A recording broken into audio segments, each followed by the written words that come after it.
दोस्तों, आप सभी का हमारे YouTube channel daily current affair में हार्दिक स्वागत है। प्रतिदिन अति महत्वपूर्ण प्रश्न पढ़ने से पहले यदि अभी तक अगर आपने हमारे चैनल को सब्सक्राइब नहीं किया है तो सब्सक्राइब करें, लाइक करें व बेल आइकन दबाना ना भूलिए ताकि आपको current affair with study GK के नोटिफिकेशन प्राप्त हो सके। चलिए हम शुरुआत करते हैं पहले क्वेश्चन से। पहला क्वेश्चन दोस्तों, राकेश मोहन को विश्व बैंक आर्थिक सलाहकार पैनल में नियुक्त किया गया है।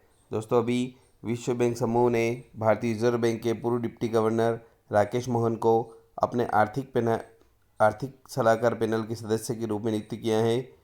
पैनल की अध्यक्षता लंदन स्कूल ऑफ इकोनॉमिक्स में अर्थशास्त्र और सरकार के I G Patel professor Lord Nicholas Stern करेंगे।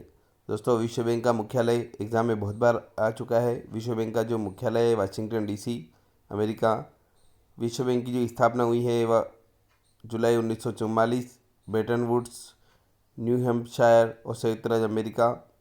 और विश्व बैंक के जो अध्यक्ष है वह अजय बग्गा हैं। विश्व बैंक के संस्थापक जॉन मेनार्ड किन्स और हैरी डेक्स्टर वाइट है। और विश्व बैंक के जो सीएफओ है वह अंशुला कांत है। तो अभी राकेश मोहन को विश्व बैंक के आर्थिक सलाहकार पैनल में सदस्य के रूप में नियुक्त किया है। नेक्स्ट क्वेश्चन के ओर दोस्तों, नेक्स्ट क्वेश्चन आपका राष्ट्रीय समुद्री दिवस। तो राष्ट्रीय समुद्री दिवस भारत में हर वर्ष 5 अप्रैल को मनाया जाता है। और इस बार की जो थीम थी दोस्तों वह थी भविष्य को नेविगेट करना और सुरक्षा पहले। ये इसकी थीम थी। नेक्स्ट क्वेश्चन के दोस्तों, नेक्स्ट क्वेश्चन आपका अर्जुन एरिगेसी के विश्व में 9वें नंबर पर पहुंचने के साथ ही भारत को मिला नया नंबर 1 शतरंज खिलाड़ी। दोस्तों, शतरंज की विश्व नियामक संस्था द्वारा जारी नवीनतम FIDE रैंकिंग में भारत के पास नंबर 1 शतरंज खिलाड़ी अर्जुन एरिगेसी 5756 मानक रेटिंग के साथ दुनिया में 9वें स्थान पर है और ओपन मानक सूची में शीर्ष 10 में उनका पहला प्रदर्शन है। दोस्तों, एरिगेसी के बाद 5 बार के विश्व चैंपियन विश्वनाथ आनंद हैं जो FIDE सूची में दूसरे स्थान पर रहने वाले भारतीय हैं। 21 वर्षीय एरिगेसी ने 5वें शेनगेट जैन शतरंज मास्टर और बुंडेसलिगा में 8 अंक जुटाए हैं और वह सूची में 9वें स्थान पर पहुंच गए। ये फोटो भी लगा दोस्तों अर्जुन एरिगेसी जिन्होंने विश्वनाथ आनंद को पीछे छोड़ दिए। नेक्स्ट क्वेश्चन के लिए दोस्तों, नेक्स्ट क्वेश्चन आपका मेटा ने भारत में PTI के साथ तथ्य जांच कार्यक्रम का विस्तार किया। दोस्तों, मेटा का नाम आप सभी ने सुना होगा। फेसबुक, व्हाट्सएप और इंस्टाग्राम की मूल कंपनी मेटा ने जो है प्रेस ट्रस्ट ऑफ इंडिया के साथ साझेदारी करके भारत में अपनी प्रतिपक्ष तथ्य जांच पहल का विस्तार किया है। यह सहयोग PTI को उसके संपादकीय विभाग के भीतर एक समर्पित तथ्य जांच इकाई के रूप में स्थापित करता है जो मेटा प्लेटफॉर्म पर गलत सूचना की पहचान, समीक्षा और रेटिंग को सक्षम बनाता है। नेक्स्ट क्वेश्चन की ओर दोस्तों, नेक्स्ट क्वेश्चन आपका फोर्ब्स ने जारी की विश्व अरबपतियों की सूची। तो दोस्तों, अभी 38वीं वार्षिक विश्व अरबपतियों की सूची 2024 जो है में जारी की गई है, जिसमें रिलायंस इंडस्ट्री लिमिटेड के अध्यक्ष एवं प्रबंध निदेशक मुकेश अंबानी दुनिया के टॉप 10 अरबपतियों की सूची में जगह बनाने वाले एकमात्र भारतीय बन गए। उनका स्थान दोस्तों टॉप 10 में 9वें स्थान पर है। और शीर्ष पर फ्रांसीसी लग्जरी दिग्गज LVMH के मालिक बर्नार्ड अर्नाल्ट एंड फैमिली थे। सबसे कम आयु के भारतीय इसमें दोस्तों अरबपति निखिल कामत हैं, मात्र 37 वर्षीय आयु में। जेरोधा के सह संस्थापक निखिल कामत जो हैं फोर्ब्स की सूची में सबसे कम आयु के भारतीय अरबपति हैं। तो अभी अरबपतियों की सूची जारी की गई है जिसमें मुकेश अंबानी टॉप 10 अरबपतियों में 9वें स्थान पर है। नेक्स्ट क्वेश्चन के दोस्तों, नेक्स्ट क्वेश्चन आपका नाटो ने मनाया अभी अपना 75वां स्थापना दिवस। नाटो की स्थापना मूल रूप से दोस्तों संयुक्त राज्य अमेरिका, कनाडा और कई पश्चिमी यूरोपीय देशों सहित 12 देशों द्वारा की गई थी। पिछले 7 दशक में जो नाटो की संख्या है वह लगभग 3 गुना हुई है। अब 30 देश गठबंधन का हिस्सा है। अभी हाल ही में 2023 में फिनलैंड 31वां सदस्य बना था। स्वीडन को भी 32वें सदस्य के रूप में स्वीकार किया गया है और हंगरी इसे परिग्रहण की पुष्टि करने की प्रक्रिया में। तो दोस्तों, नाटो का नाम आप सभी ने सुना होगा। यूक्रेन जो विवाद हुए उसमें नाटो का नाम भी आप सुन रहे होंगे। तो नाटो के महासचिव जेंस स्टोल्टेनबर्ग। नाटो की जो स्थापना है 4 अप्रैल 1949 वाशिंगटन डीसी में हुई थी, अमेरिका में स्थित है। और नाटो का जो मुख्यालय है वो एग्ज़ाम में बहुत बार आ चुका है, बेल्जियम ब्रुसेल्स में स्थित है। नेक्स्ट क्वेश्चन की ओर दोस्तों, नेक्स्ट क्वेश्चन आपका आरबीआई के गवर्नर शक्तिकांत, वर्तमान में शक्तिकांत दास है। अभी इनके द्वारा जो है आरबीआई की मौद्रिक नीति समिति द्वारा 5-1 के बहुमत से आरबीआई की जो नीतिगत दरें हैं उसमें अपरिवर्तित रखने का निर्णय लिया गया है और रेपो रेट को 7वीं बार स्थिर रखा गया है। देखते हैं हम, सबसे पहले बात करते हैं हम रेपो रेट, जो कि अपरिवर्तित है, पहले भी यही थी 6.50। उसके बाद एसडीएफ स्थायी जमा सुविधा 6.25, ये भी अपरिवर्तित है। और सीमांत स्थायी सुविधा दर 6.75 है। बैंक रेट 6.75 है। रिवर्स रेपो रेट 3.35% है। सीआरआर 4.50 है और एसएलआर 18% है। तो ये अभी जो है सभी जो दरें हैं इनको अपरिवर्तित रखा गया है और रेपो रेट 7वीं बार स्थिर है। मौद्रिक नीति अभी जो बहुमत से जो निर्णय लिया गया है उसमें रेपो रेट 6.50 है और बैंक दर 6.75 है। बैंक दर जो है दोस्तों रेपो रेट से 0.25 ज़्यादा है, तो एक याद रखो कि दूसरा ऑलरेडी याद रह जाएगा। रेपो रेट 6.50 और इससे 0.25 ज़्यादा है, मतलब 6.75 बैंक रेट है। इसके अलावा दोस्तों रिवर्स रेपो रेट 3.35 है। सीआरआर 4.50 है और एसएलआर 18% है। अब हम बात करते हैं दोस्तों कि ये रेपो रेट क्या होती है, इनके बारे में आपको जानकारी होना जरूरी है क्योंकि एग्ज़ाम में क्वेश्चन इनके बारे में बनते हैं।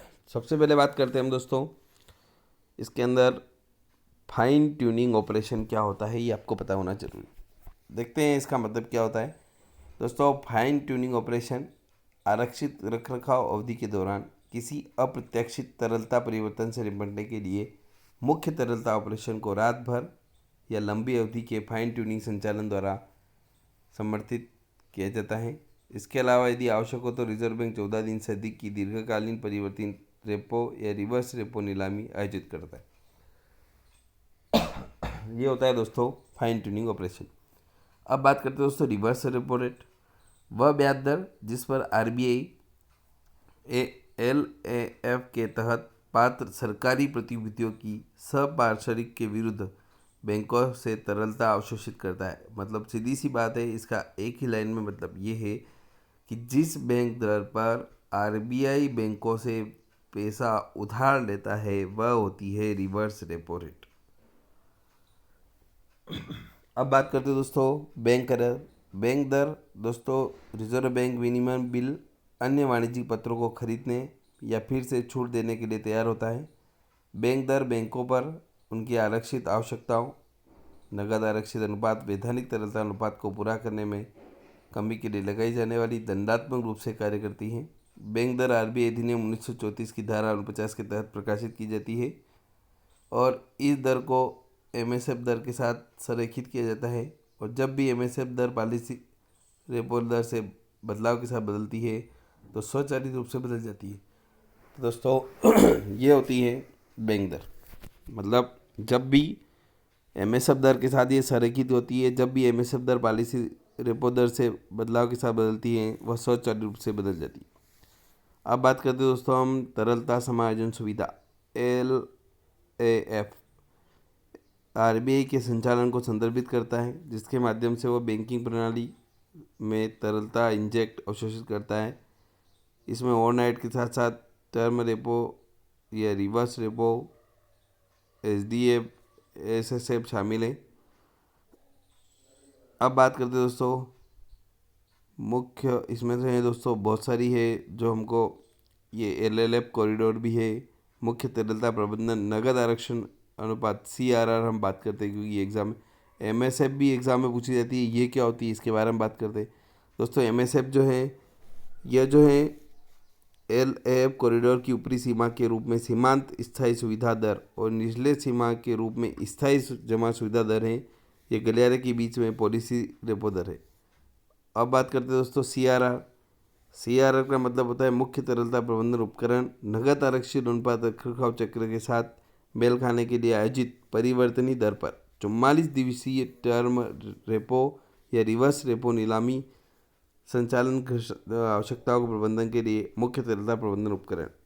अब बात करते हैं दोस्तों रेपो रेट, जिस पर बैंकों को आरबीआई से जो है लोन प्राप्त होता है, वह रेट यही, सीधी सी बात है, ज़्यादा कुछ हमको इसमें देखना नहीं है। अब बात करते हैं दोस्तों बैंक दर, अभी हम पढ़ ही चुके हैं। अब बात करते हैं दोस्तों नेक्स्ट क्वेश्चन की। किसी स्थान पर तापमान, आर्द्रता, वर्षा, हवा की गति आदि के संबंध में वातावरण की दिन प्रतिदिन की स्थिति को उस स्थान पर मौसम कहा जाता है। बहुत अच्छा क्वेश्चन है दोस्तों। किसी स्थान पर तापमान, आर्द्रता, वर्षा, हवा की गति आदि के संबंध में वातावरण की दिन प्रतिदिन की स्थिति को उस स्थान पर मौसम कहा जाता है। नेक्स्ट क्वेश्चन की ओर दोस्तों। नेक्स्ट क्वेश्चन आपका मिट्टी में शरीर के अंगों के निशान के रूप में जीवित जीवों के संरक्षित निशानों को जीवाश्म कहा जाता है। नेक्स्ट क्वेश्चन, भारतीय संविधान का कौन सा भाग केंद्रीय शासित प्रदेशों से संबंधित है? तो भाग 8। नेक्स्ट क्वेश्चन आपका, किस विटामिन की कमी से रक्त के थक्के जमने में भूमिका होती है? एग्जाम में बहुत बार आ चुका है, विटामिन के।